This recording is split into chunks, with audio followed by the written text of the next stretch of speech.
2 main events remain before some teams head east, other teams regroup for a busy February of sprint car racing here in the west. On the main straight, if you're able, please get up and applaud this field of cars. Quality as far as you can see.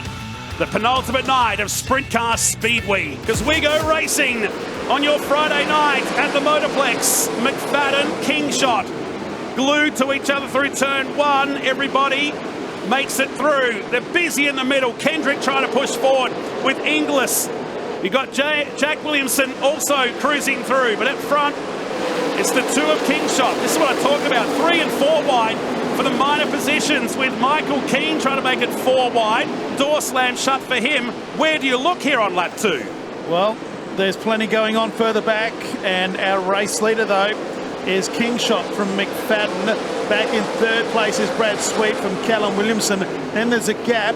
3 of them locked together for 5th, 6th and 7th, which is Matt Eagle, Cole Macedo, and also Brock Zierfoss. Then there is a wall of cars behind that group. But out in front, it is the 2 at doing it nicely in the early stages. Dane Kingshott. 2nd place is still that of McFadden, who's doing the chasing, and back to Brad Sweet in 3rd. Now, McFadden in the middle, Sweet looking to capitalise, and Williamson goes with Kingshott. They're like magnets this season. Williamson to the bottom, McFadden leads through turn number 1, Brad Sweet slots up into 3rd as they head down the back straight on this restart lap. Zierfoss making the move on Cole Macedo. McFadden leads at the end of that lap. They'll safely get through turns 3 and 4. It's a battle for the lead. McFadden takes over the running as he went around the outside of Dane Kingshott. Here comes Brad Sweet. Eagle goes under Macedo. They're right up behind Williamson as they come into the main straight. So plenty positional changes as we move into the back straight. McFadden starting to open a gap on Kingshott. Sweet there in 3rd. Macedo has now got 4th. There's those sparks again. It's been happening all week with the Landrigan car of Brad Sweet. Doesn't seem to affect him. Oh, a bit of bump in the middle. This could get messy, and it will get messy. There's at least 1 car upside down. Damage to Coyle and Harding. They were stacking up. We'll get a red on this one with the Harding car crash right in front of our commentary position. And so there was the bump between Macedo and Kingshott. He got into Williamson. Macedo then got into to Harding. Coyle got front rear wing damage on the top of his 79. There was a bit to unpick. Let's take it from turn number 1. So again, dominoes across, and Harding was collateral damage and all of that. And how lucky was Jason Pride to drive around that as well. We go green after just 6 laps. It's been a little bit protracted in this one. Around Coney they come. We're back underway. The first move is coming from Brad Sweet underneath of Dane Kingshott. Macedo around the outside of Williamson. And here comes Brock Zierfoss. He got around the outside of Matt Eagle. We complete lap number 7, and James McFadden has a handy buffer. Yeah, 0.6 of a second on that opening lap. Brad Sweet, the low side of the track. 25th in tonight's race, finds himself in 14th now as a move from Kingshott. Kingshott makes the move on McFadden. They'll be dead even at the finish line at the end of that lap. And Kingshott moves up into the race lead, bounces off the wall in turn 2. They were 13 thousandths of a second separated at the line. McFadden fights back and goes into the race lead once again. But here comes the lap traffic. It'll be Jason Pride, the first car. He hangs at the bottom. The leaders move to the outside. The race comes to life. And we go yellow. Or not. No, it stopped, Matt, because the 79 car of Chris Coyle is up in the fence. And James McFadden that lead the way. Pace Ute pulls in. We go back to green flag racing with 20 laps remaining.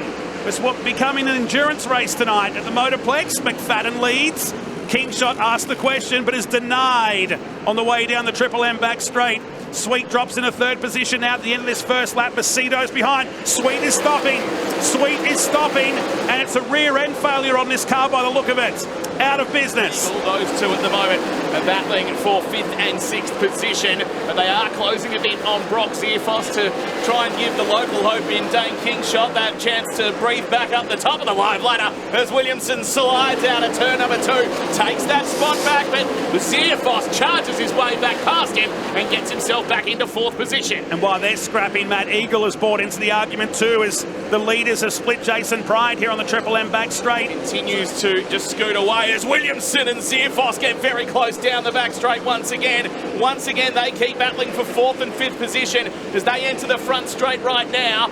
It is still on for 4th and 5th. They are important points that are being gathered at the moment, not just for Speedweek with the battle that's going on with the Americans, but Callum Williamson as well, trying to claw back a few more points on Dane Kingshott. The 23 McFadden just in front. Here comes Kingshott again. Macedo's not far behind, and Williamson's back to 4th. He has got that 4th position back once again, while our race leader is getting close with Dane Kingshott. There's only a couple of car lengths between them, while further back Williamson and Zierfoss continue to battle. Now McFadden manages to settle coming out of Mobil 1 turn number 4 and gets himself a little bit more clear air this time on Kingshott, while in 4th and 5th land it is still Williamson and Zierfoss. Here comes Macedo now, getting past lap traffic, that being James Inglis, while closing a little bit more is Callum Williamson. So maybe Williamson could find himself on the podium because he is closing rapidly on Cole Macedo with 2.5 laps to go. I agree, he's starting to close in and there's some clear air ahead now as the top 3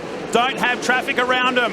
McFadden leads through, 2 remaining as they plunge into 1 once again. Zierfoss is back on Williamson for the minor positions here in 4th and 5th with Eagle, Selzy, Whittle, Milling and Corey Eliasson as McFadden roars on through. 1 remaining for our race leader. He's been so fast tonight, the only car to go into the 12s earlier in the heat races. He may have missed last Saturday night, but James McFadden is back in business on Friday night at the Motorplex. Dominant victory from Kingshott. Does it by less than a second. How about at Perth Motorplex? He won the WA title back-to-back this year, and he's back in victory lane on Friday night. James McFadden wins here tonight. It's a lot of fun to drive that car right now, the Brady Motorsport cars.